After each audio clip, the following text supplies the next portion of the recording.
마태복음 22장 41절에서 46절까지의 말씀을 봉독해 드립니다.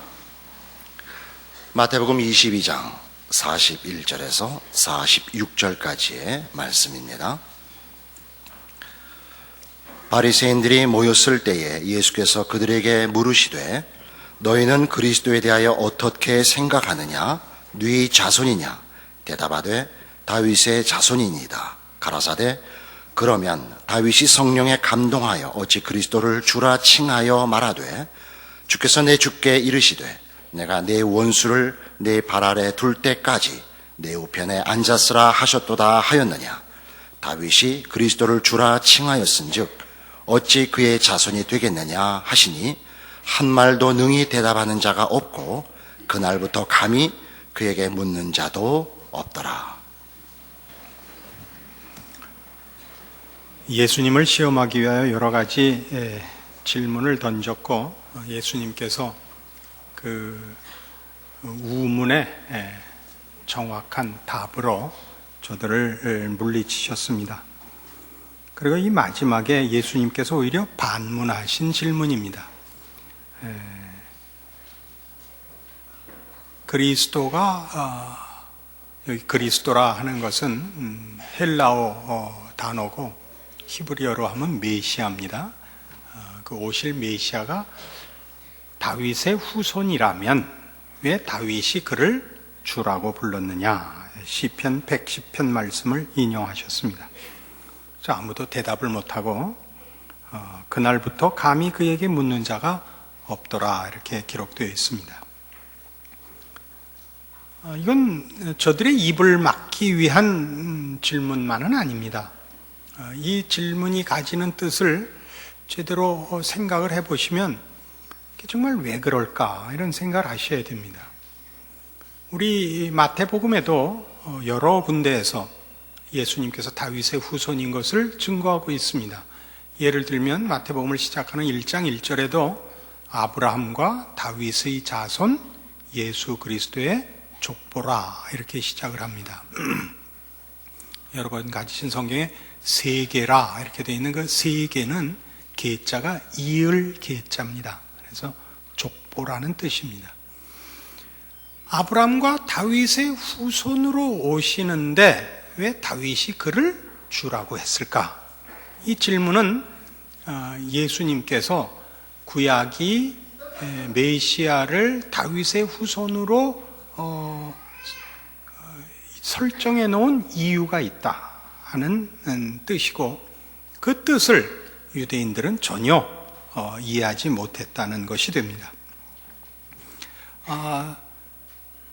물론 예수님께서는 스스로 다윗의 후손이라고 자신을 지칭하신 적이 없습니다. 그러나 그 두 소경이 예수님을 찾을 때도 다윗의 자손이요 우리를 불쌍히 여기소서 할 때 그 호칭을 수용하셨기 때문에 예수님께서도 당신이 다윗의 후손이라는 표현을 이해하고 용납하고 계셨습니다.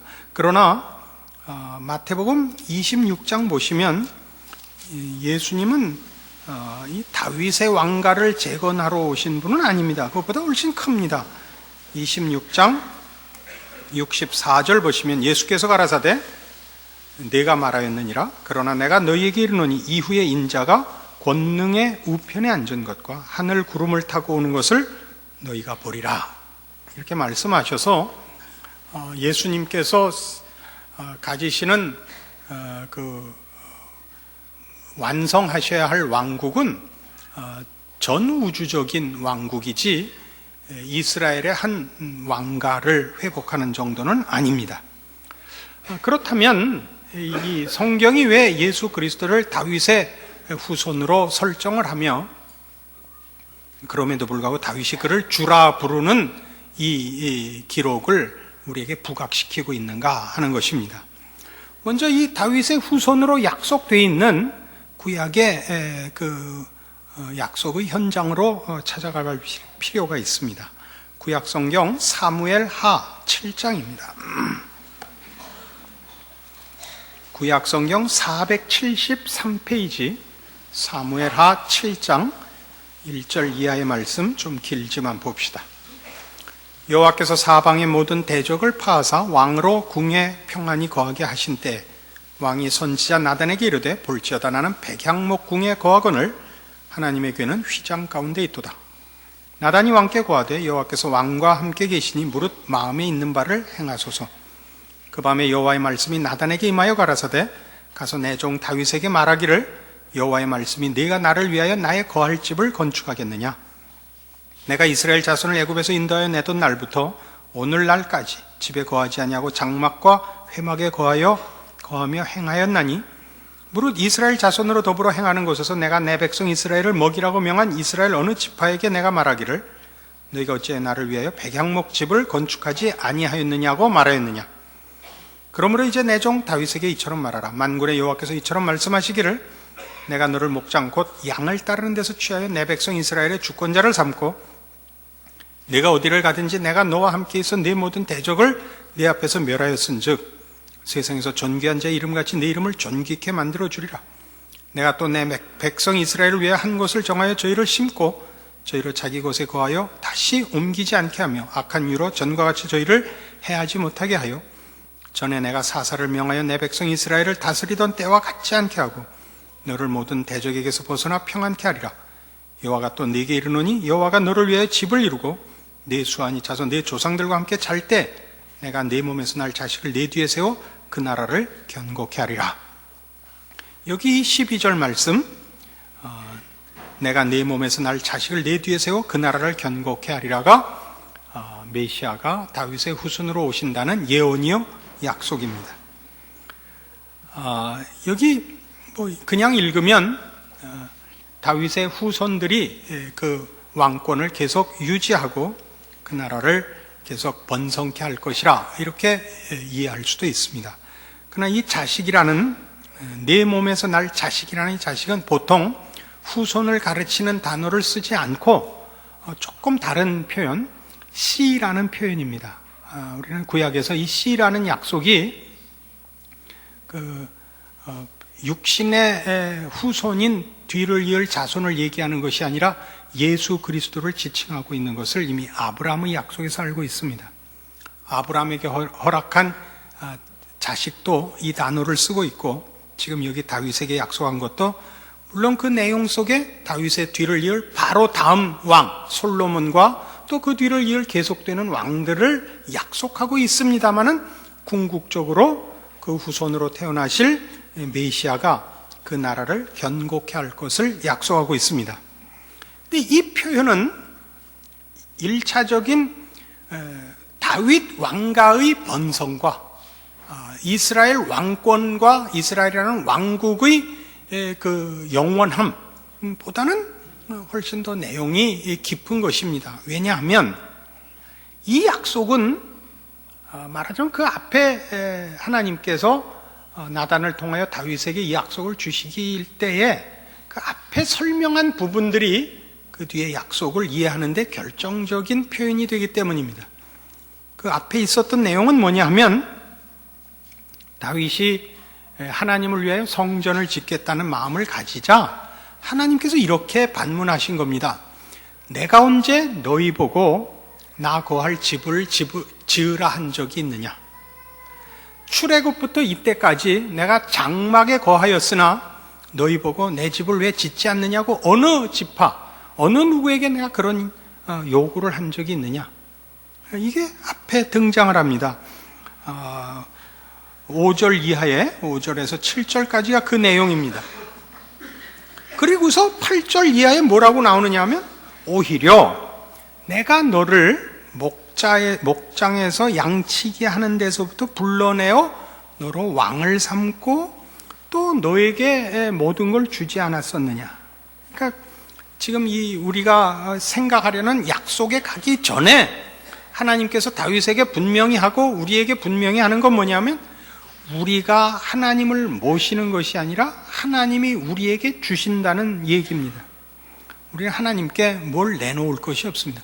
하나님을 위하여 우리가 할 수 있는 건 없습니다. 그렇죠? 하나님이 무엇이 부족한 것이 없으신 분입니다. 하나님으로부터만 우리의 필요한 것이 나올 뿐입니다. 우리가 하나님께 은혜를 입지 우리가 하나님께 은혜를 입힐 수는 없습니다. 분명해졌죠? 그래 놓고 이 얘기입니다. 내가 내 자식을 세워 그 나라를 견고케 하리랍니다. 자, 이게 무슨 얘기가 되냐면, 다윗이 이제 왕가를 이루었습니다. 자기네 가문을 왕가로 만들었고 이스라엘이라는 왕국을 세웠습니다. 그러면 왕의 후손들은 조상을 잘 가져서 왕이 되는 거 아닙니까? 그렇죠? 그러니까 후손들이 늘 자기의 왕권과 자기의 왕국을 생각할 때마다 이 왕국을 처음 세운 조상에게 감사를 해야 옳습니다. 그래서 언제나 그 나라를 세운 초대 왕에게 모든 영광을 돌려야 되는데, 지금 다윗은 거꾸로 후손으로 올 메시아를 주라고 불러야만 하는 입장에 있습니다. 왜 그럴까요? 시편 40편으로 가봅시다. 앞에 얘기가 다 아직 안 끝났습니다. 이어야 이해가 되니까 조금 의문점을 가진 채로 시편 40편으로 가봅시다.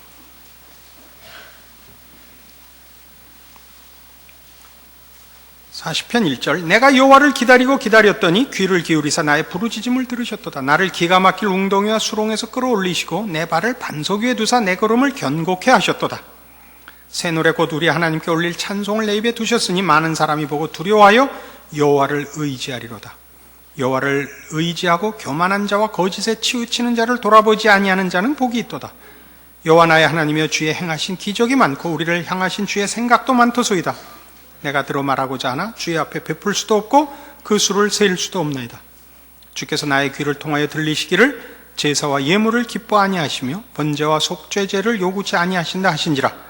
그때 내가 말하기를 내가 왔나이다. 나를 가리켜 기록한 것이 두루마리 책에 있나이다. 나의 하나님이여, 내가 주의 뜻 행하기를 즐기오니 주의 법이 나의 심중에 있나이다 하였나이다. 여기 나오는 7절과 8절은 히브리서에서 예수 그리스도의 초림을 의미하는 내용으로 인용하고 있습니다. 이 예수 그리스도의 등장은, 즉 메시아의 등장은, 7절 8절의 등장은 뭐와 연결되어 있느냐 하면 기가 막힐 웅덩이와 그 기가 막힐 웅덩이에서 나를 꺼내주신 하나님의 기적의 내용으로 등장을 하고 있습니다. 내가 기가 막힐 웅덩이에 빠졌고 수렁에서 나올 수가 없었는데 하나님이 나를 꺼내셨습니다. 어떻게 꺼냈느냐? 여기 주의 법을 행하시며 기뻐하시는 메시아로 인하여 나를 꺼냈습니다입니다. 그 얘기를 어떻게 이어가고 있느냐 하면 5절, 여호와 나의 하나님이여, 주의 행하신 기적이 많고 우리를 향하신 주의 생각도 많도소이다. 내가 들어 말하고자 하나 주의 앞에 베풀 수도 없고 그 수를 셀 수도 없나이다. 주께서 나의 귀를 통하여 들리시기를 제사와 예물을 기뻐 아니하시며 번제와 속죄제를 요구치 아니하신다 하고 메시아가 등장을 합니다. 하나님께서 우리에게 원하는 것은 제사가 아닙니다. 하나님은 번제와 속죄제를 요구하지 않습니다. 하나님은 우리에게 메시아를 보내셨습니다. 이렇게 이어지고 있습니다. 조금 더 이해를 돕기 위해서 하나 더 갑시다. 51편. 지금 어리벙벙 하셔야 제대로 쫓아오고 있는 겁니다. 지금 벌써 알았어 하면 전혀 모르고 있는 겁니다. 시편 51편 1절, 하나님이여, 주의 인자를 쫓아 나를 긍휼히 여기시며 주의 많은 자비를 쫓아 내 죄과를 도말하소서. 나의 죄악을 말갛게 씻기시며 나의 죄를 깨끗이 제하소서. 대저 나는 내 죄과를 아오니 내 죄가 항상 내 앞에 있나이다. 내가 주께만 범죄하여 주의 목전에 악을 행하여 싸우니 주께서 말씀하실 때 의로우시다고 판단하실 때 순전하시다 하리이다. 내가 죄악 중에 출생하였으며 모친이 죄 중에 나를 잉태하였나이다. 16절, 주는 제사를 즐겨 아니하시나니 그렇지 않으면 내가 드렸을 것이라. 주는 번제를 기뻐 아니하시나이다. 하나님의 구하시는 제사는 상한 심령이라. 하나님이여, 상하고 통회하는 마음을 주께서 멸시치 아니하시리이다. 이 유명한 회개의 시는 그 51편 그 제목에 있는 바와 같이 다윗의 시 영장으로 한 노래, 다윗이 밧세바와 동침한 후 선지자 나단이 저에게 온 때에 한 회개의 시입니다. 그의 회개의 내용은 저가 죄 중에 출생한 본성과 뿌리가 악한 죄인이라는 것과 그래서 하나님 앞에 우리가 뭘 자랑할 것을 꺼내놓을 수 없다는 사실의 확인과, 그러나 하나님께서는 우리에게 우리의 무슨 선한 것을 꺼내놓으라 하시지 않고 상한 심령을 받으신다는 확인으로 이어지고 있습니다. 조금 더 사건을 구체적으로 추적합시다. 사무엘하 5장입니다.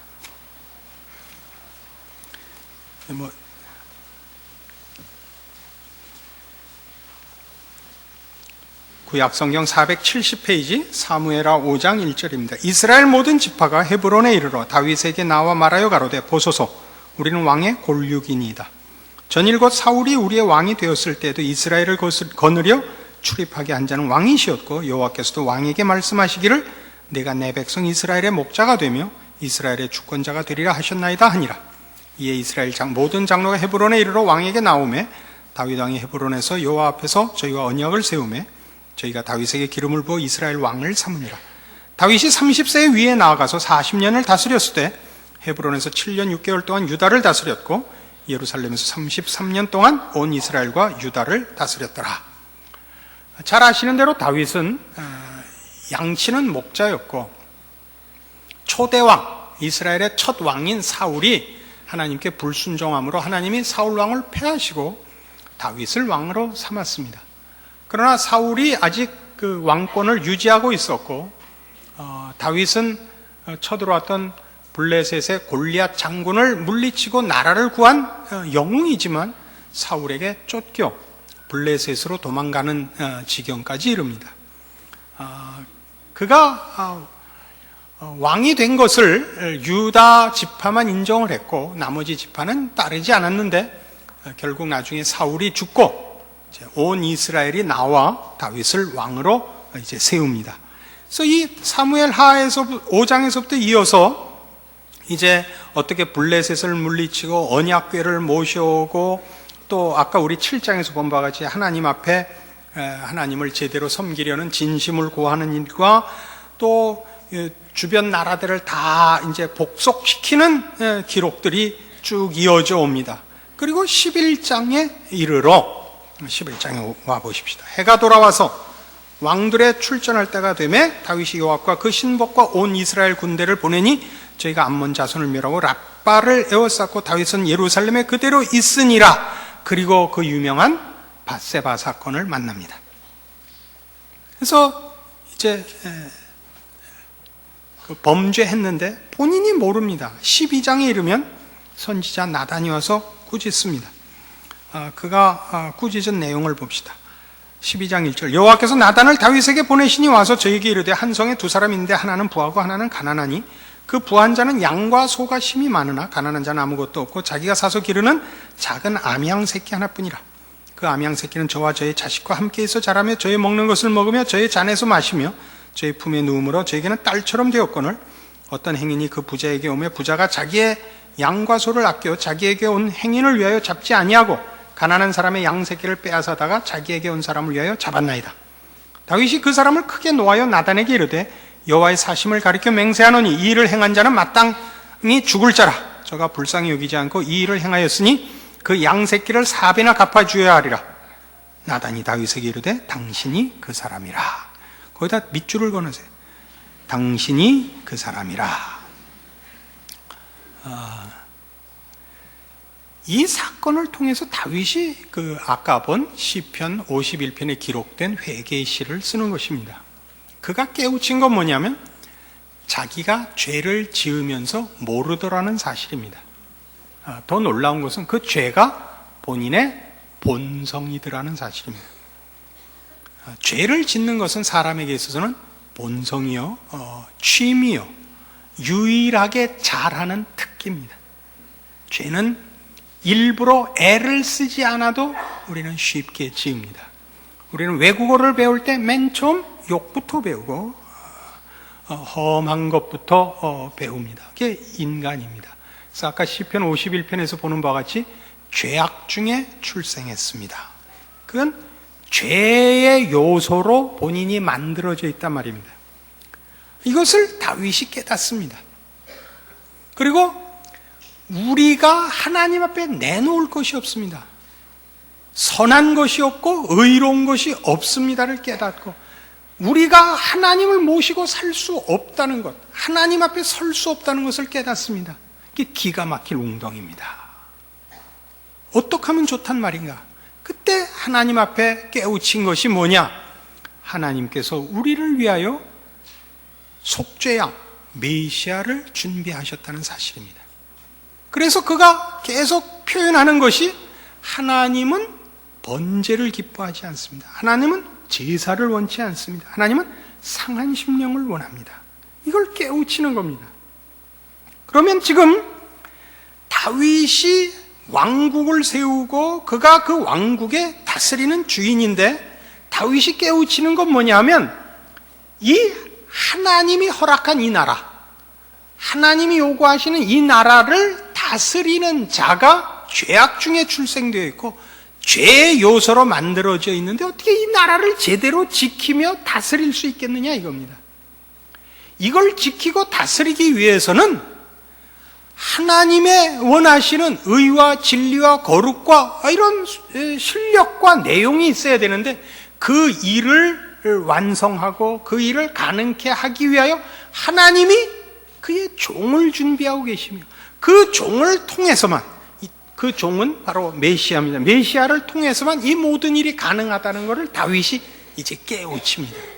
그래서 다윗은 자기의 후손으로 오지만 그 후손이 다윗이 세운 왕권과 영광을 혜택받는 후손이 아니라 이 속빈 강정 같은 이 무너질 수밖에 없는 왕국을 진정한 내용으로 채우고 영원한 가치로 완성할 그 메시아를 기다리는 차원에서 자신의 실력과 내용을 알고 있고 이 유일한 해답인 메시아를 주인이라고 표현할 수밖에 없는 것입니다.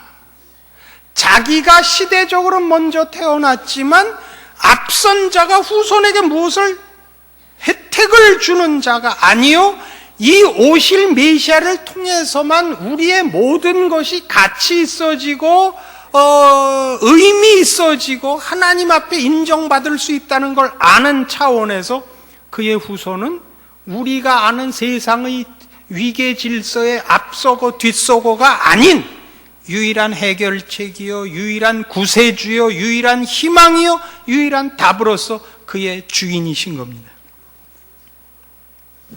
이게 다윗이 하는 얘기요, 예수님께서 묻는 질문의 핵심입니다.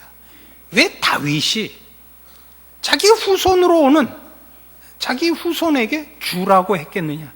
그러니까 다윗이 가진 게 뭐냐? 다윗이 이룬 게 뭐냐? 아무것도 없다 이거죠.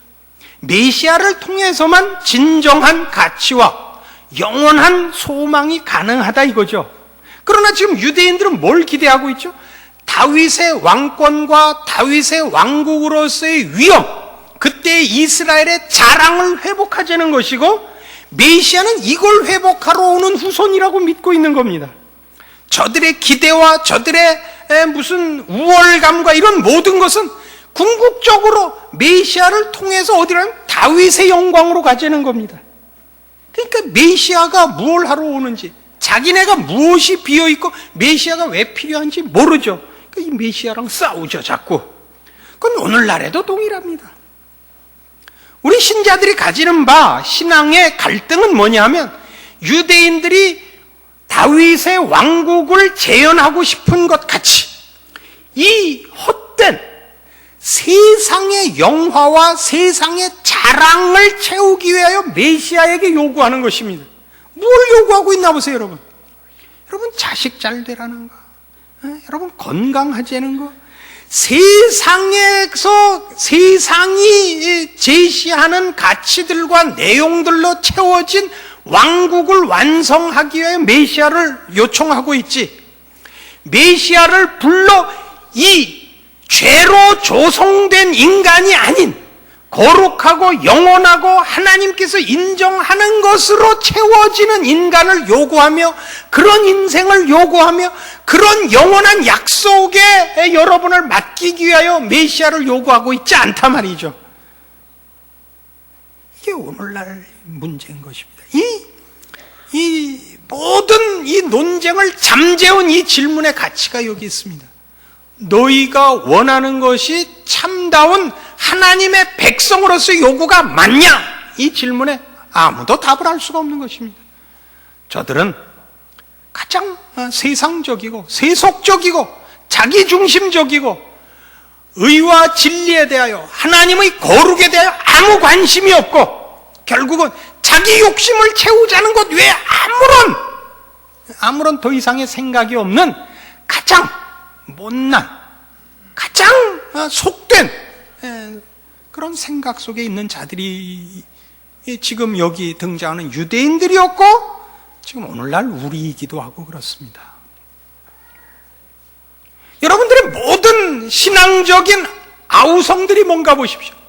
왜 쟤는 나만큼 열심히 예수 믿지 않고 신앙생활 하지 않는데 편안하고 내가 더 괴로웁니까? 전부 이거예요. 이만큼 열심히 믿어드렸으면 이 정도는 해주셔야 될 거 아니에요? 왜 안 해주세요? 길을 막고 물어보세요, 이간에. 길을 막았더니 누굴 만났어요? 전부 끼리끼리 모여서 그 아우성뿐이지. 여러분의 신앙이 하나님을 아버지라 부르기에 부끄럽지 않으며 하나님께서 그 아들을 십자가에 못 박아 우리에게 이루시려고 하는 것들과 일치하고 있는가에 대한 감각이 없다고요.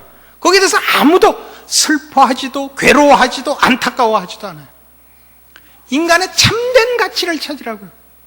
하나님이 그의 형상으로 만든 자녀들, 그 아들을 보내서 회복하시려는 그 궁극적인 하나님의 목표와 일치하는 사람, 그리 가시라고요. 그것이 참다운 신자의 자랑이요 보상인 것입니다. 인간이 인간다운 것보다 더 큰 보상은 없습니다. 사람이 얼마나 참다운 하나님의 형상을 입은 사람다우냐 하는 싸움에 늘 전 신경을 쏟아야 되는 것입니다. 그런 거 안 하죠. 그러니까 한국교회 신자들만 좀 크게 나가봅시다. 한국교회 신자들은 가장 이기적이고 가장 경쟁적이고 가장 심판적입니다. 따뜻하지 않으며 아량이 없으며 거룩하지 않습니다. 성공과 능력을 앞세우고 지고 양보하고 남에게 유익을 끼치는 섬기며 희생하는 것들에 대해서는 전혀 관심이 없습니다. 그 누구네 집이라고 얘기는 안 하겠습니다만 우리 교육자 집안에도 그 애가 한없이 착한 애가 있어요. 늘 맞고 와요. 집에서 연습을 시켜요.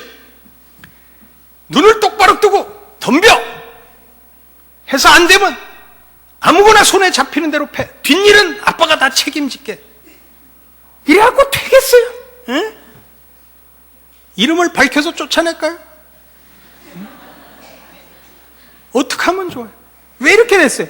우린 세상에 지고 있는 거예요.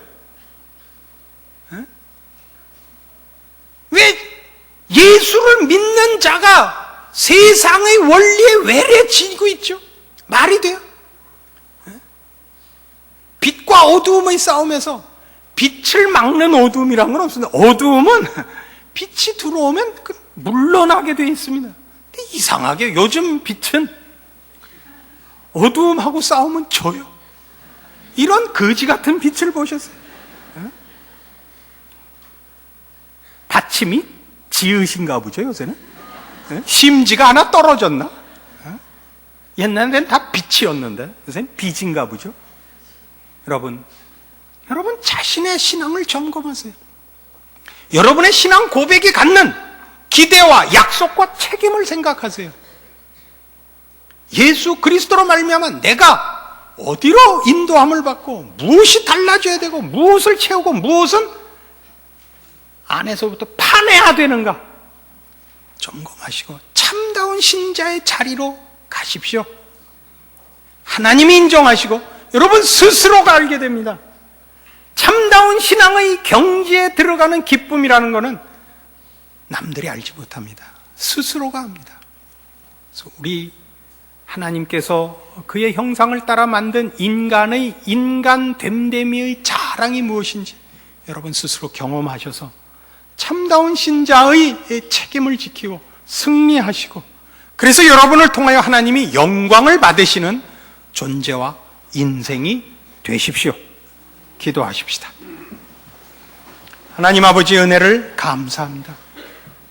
하나님께서 우리에게 모든 것을 주셨는데 가장 큰 것은 하나님을 아버지라 부르게 하신 하나님의 형상으로 지은 바 된 인간의 영광입니다. 우리를 위하여 그 아들을 아끼지 아니하실 만큼 우리를 사랑하셨고 우리를 높이 세우셨습니다. 다시는 죄로 돌아가 더러움과 누추함과 그 형편없는 자리에 가서 눕지 않기로 말씀을 근거하여 작정하게 하시고 힘을 다하여 이 믿음을 지켜 하나님의 자녀의 영광을 드러내어 우리를 지으신 하나님, 우리를 사랑하신 하나님의 영광을 증거하며 우리의 존재와 삶도 하나님의 자녀라는 이름에 걸맞는 승리와 자랑으로 가리라 결심하고 실천하고 충성하고 인내하여 승리하는 우리의 인생이 되게 하여 주시옵소서. 예수님 이름으로 기도합니다. 아멘.